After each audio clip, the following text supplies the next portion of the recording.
For years, fans of Mel Brooks's films speculated about what truly happened behind the scenes of one of his most beloved works. On screen, the humor was riotous, the performances flawless, and the absurdity unrelenting. Yet whispers persisted of mistakes, tension, and hidden chaos lurking beneath the laughter.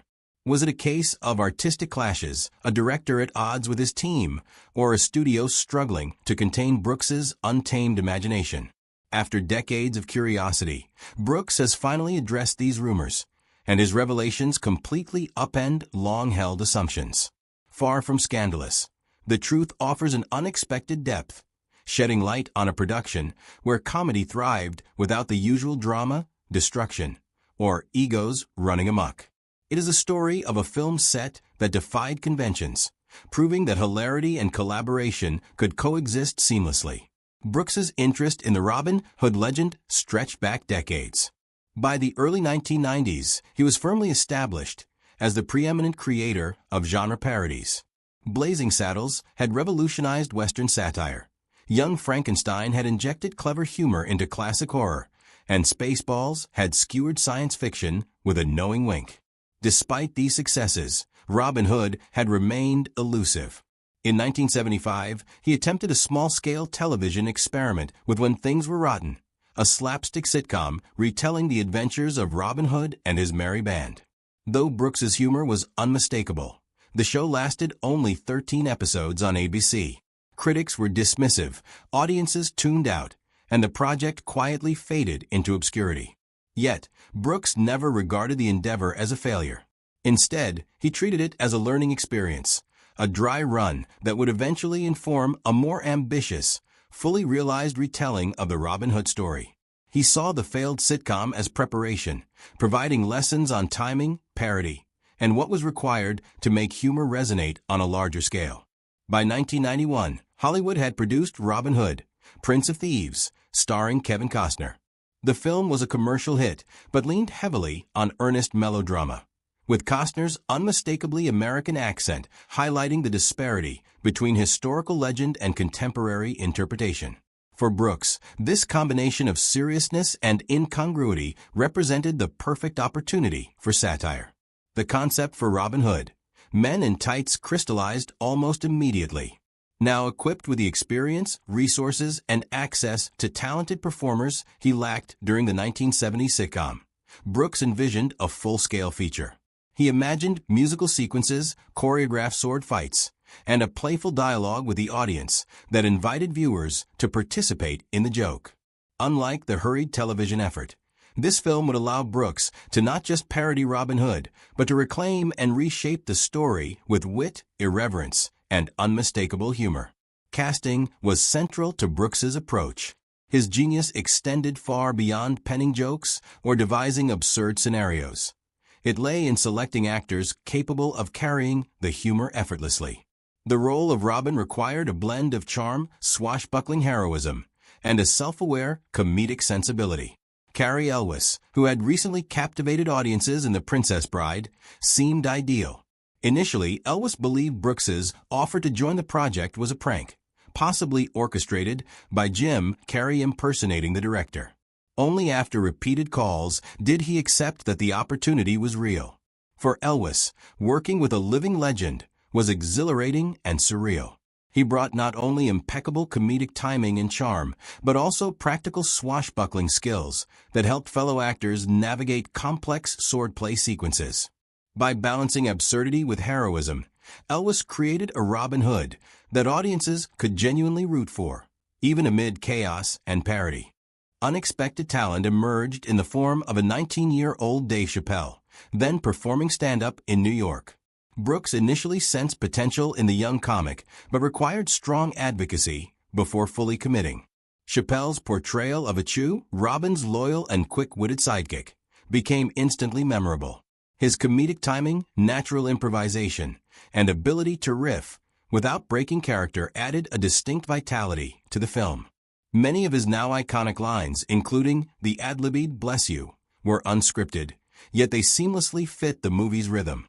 Off-camera, Chappelle's energy was reminiscent of a young Richard Pryor, electric, unpredictable, and brimming with raw talent. Supporting actors contributed equally to the film's charm. Richard Lewis agreed to play Prince John only on the condition that he never ride a horse, a quirk that Brooks embraced and wove into the character's neurotic personality. Roger Rees, Sheriff of Rottingham, combined Shakespearean gravitas with absurd exaggeration, while Tracy Ullman, portraying the grotesque latrine, improvised freely alongside Rees, creating moments that became cult favorites. Brooks himself appeared as Rabbi Tuckman, adding his trademark self-aware, culturally playful humor. From the outset, the cast bonded. There were no clashing egos or creative conflicts. Each actor understood the film's tone, silly, collaborative, and rooted in trust. Brooks encouraged improvisation while maintaining careful oversight, ensuring the chaos never compromised narrative clarity. The combination of seasoned performers and fresh talent generated a joyful energy that translated directly onto the screen. Absurdity felt effortless, and the parody resonated beyond mere slapstick jokes, creating a cohesive comedic universe where each performer's contribution enhanced the whole.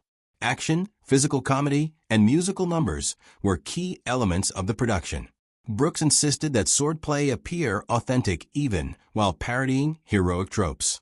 Elwes, with his prior experience, coached less experienced actors, blending precision with comedic timing.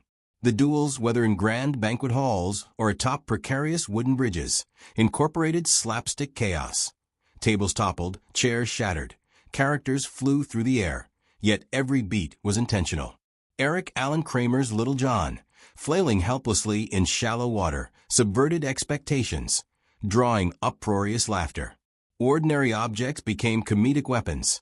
Elderly extras wandered obliviously through brawls, and meticulously rehearsed physical comedy ensured each gag landed with precision. Brooks's meticulous attention to detail extended even to small sequences, like the blind servant Blinken colliding with a tree. The scene relied on deadpan execution, emphasizing humor through simplicity rather than exaggeration. Rehearsals were repeated not out of difficulty, but because spontaneous laughter from cast and crew often disrupted takes, a rare joyful challenge. Musical sequences added further layers of complexity. The titular Men in Tights number required perfect coordination, twirling canes, snapping tights, synchronized stomps, all under Brooks's perfectionist supervision. Weeks of practice resulted in routines that felt simultaneously disciplined and spontaneous, blending music, comedy, and choreographed chaos. Even anachronistic gags, such as the heat-seeking Patriot arrow, merged visual effects, practical stunts, and deadpan humor, showcasing Brooks's commitment to flawless execution. Every element of absurdity, no matter how exaggerated, was grounded in structure. Physical comedy, musical performance, and parody were carefully interwoven to create a film where chaos and order coexisted. Action and music were never mere spectacle. They maintained narrative pacing while inviting audiences to marvel at technical skill and comedic timing. Brooks's approach to directing extended far beyond standard practice. He treated every scene as a performance, moving through the set with the energy of a stand-up comedian and the precision of a seasoned conductor. Timing, rhythm, and delivery were honed to the millisecond to ensure every punchline landed perfectly. Guided improvisation allowed actors like Chappelle, Ullman, and Rees to explore their characters creatively while remaining within narrative bounds. Trust was essential. The cast knew Brooks maintained full oversight despite his playful antics, allowing experimentation without jeopardizing the story. Long days included spontaneous sing-alongs, playful pranks, and occasional costume appearances by Brooks himself, boosting morale. Decisions over content reflected principled control, from defending the film's whimsical title to retaining Rabbi Tuckman's Jewish humor.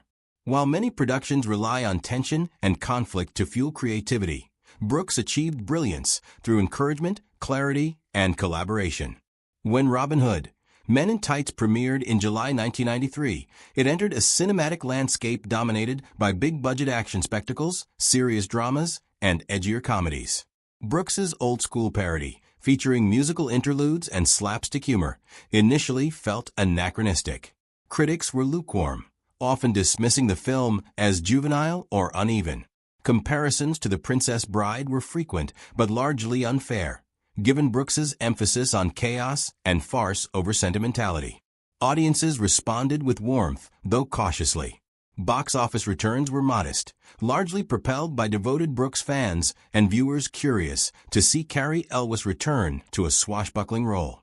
For a period, the movie risked fading into obscurity as a minor, quirky footnote in Brooks's illustrious career. The advent of home video transformed the film's legacy. VHS rentals, cable broadcasts, and DVDs allowed Men in Tights to reach audiences far beyond theaters. Repeated viewings on Comedy Central and home collections gave the movie renewed life, establishing it as endlessly quotable and memorably absurd. Over time, the film evolved into a cult classic, its humor resonating because it trusted viewers to engage actively with the jokes. Lines such as "We're Men in Tights," and "Call the Locksmith" became cultural touchstones, passed among friends, siblings, and theater enthusiasts. The film's charm stemmed from its balance of innocence and subversiveness, absurdity and heart, all amplified by the cast's palpable energy and camaraderie. Brooks later reflected on this enduring popularity as evidence of the film's quality. Men in Tights was not merely parody. It celebrated collaboration, creativity, and fearless comedy. It demonstrated that humor could flourish without suffering, that meticulous planning could coexist with spontaneity, and that audiences could embrace outrageous antics without losing connection to story or character. Over decades, what began as a niche spoof became a shared cultural experience, confirming that Brooks's vision far exceeded initial expectations. Decades on, Robin Hood, Men in Tights stands as a testament to the power of comedy executed with skill, confidence, and joy.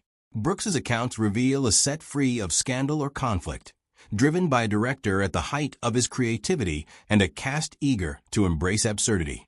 Every ad-lib, pratfall, and musical number was carefully orchestrated, respecting both the story and the performers. Lines once directed at Kevin Costner or playful fourth-wall breaks became enduring cultural touchstones. Beneath the laughter, Robin remained heroic, Marion retained her nobility, and even the sheriff maintained his presence, ensuring that the film's chaos never compromised its heart. Brooks's reflections also serve as a lesson in leadership, trust, and creative courage. Comedy does not require hardship. It demands vision, patience, and the ability to let talented individuals shine within a cohesive framework. The set of Men in Tights demonstrated that a collaborative, joyful environment could produce work of lasting impact, even when the jokes were outrageous and the antics absurd. Every scene reflected careful planning, teamwork, and the energy of a set that truly lived and breathed the comedy it created. It is a reminder that the magic of filmmaking often comes not from conflict, but from the shared enthusiasm of creators committed to bringing laughter to life.